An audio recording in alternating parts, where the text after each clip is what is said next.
สบายดีพี่น้องเนาะมาพบพ่อกันอีกพี่น้องกับคลิปเงาแล้วพี่น้องเด้อส่อง YouTube พิธีเศร้าสวนปากซ่องเมืองหนาวพี่น้องเนาะถือว่าเศร้าสวนถือว่าเกี่ยวกับการเกษตรเด้อพี่น้องเด้อเกษตรบ่ว่าจะเป็นภายสวนภายหน้าเลี้ยงเป็ดเลี้ยงไก่เนาะพี่น้องก็แม่นเกษตรเบิดพี่น้องเลยก็ถือว่าเวลาตอนนี้ก็5 โมงแรงค่ำพี่น้อง5 โมงแรงค่ำก็ถือว่าสิได้ขึ้นจากหน้าให้หน้าแล้วบัดนี้ทีมงานเฮาสี่ไอ้น้องหนูต้องเขา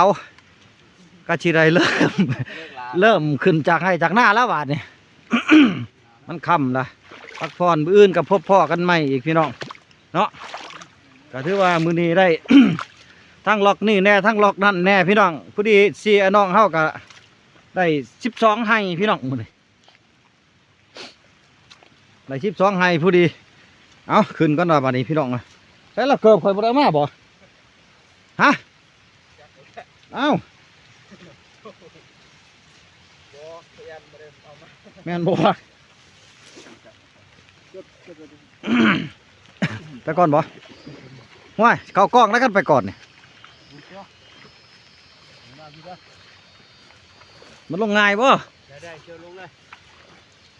อันนี้เป็นน้องปลาเลยพี่น้องเด้อน้องปลาแบบอันนี้นะพี่น้องแบบโอ้แบบแก้ไขหน่อยโอ้ดีนี่ก็ดีได้นี่สะอาดดีได้นี่อันนี้น้องปลาพี่น้อง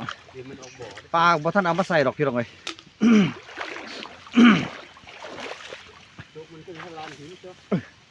โอ้สปอร์ตบอลเอาขึ้นละพี่น้องไปให้ไปเที่ยงละบาทนี่โอ้ยพักผ่อนมื้อนี้พี่น้องเลยเอาบรรยากาศเด้อพี่น้องอยู่ไห้อยู่สวนอยู่ไห้อยู่หน้ามาให้เบิ้งพี่น้องเลยบรรยากาศก็ถือว่าสวยงามนั่นแหละพี่น้องธรรมศาสตร์เนาะทำเลพี่น้องโอ้ยเป็นจังสี่ละพี่น้องเอ้ยวิถีชีวิตเศร้าให้เศร้าหน้าหลังสู่ฝ้าหน้าสู่แดดคือเพื่อนว่าหั่นน่ะ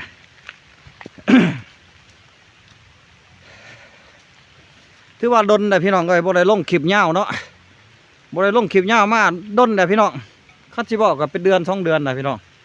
เพราะว่าบ่มีเวลาแน่บ่มีสถานที่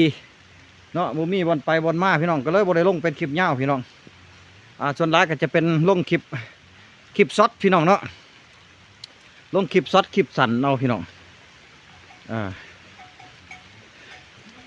ห่วยเกิบข่อยนี่แม่นอยู่พุ่นบ่จักฮะรถใส่อ้าวไฟเอาขึ้นแม่นบ่ดีแล้วสั่นฝนตกพี่น้องฝนตกพอดีหอดเที่ยงพี่น้องใกล้ๆนี่ละหน้ากันดิบรรยากาศทุ่งไร่ทุ่งนาผมโอ้ยพี่น้องเลยบรรยากาศฟ้ามืดครึมๆเด้อพี่น้องเด้อคักเอาว่ารีวิวให้พี่ให้น้องเขาเบิ่งพี่น้องวิถีชีวิตพี่น้องชาวเมืองปากซองคือจังสี่ละพี่น้องจุดพิเศษนี่แนวนี้เด้อพี่น้องจุดพิเศษเศร้าหน้ากับเศร้าสวนมันต่างกันพี่น้องถ้าเป็นเศร้าสวนนี่เห็นฝนน่ะเป็นย่านได้พี่น้องเลยบ่คือเศร้าหน้าเนาะพี่น้องเนาะ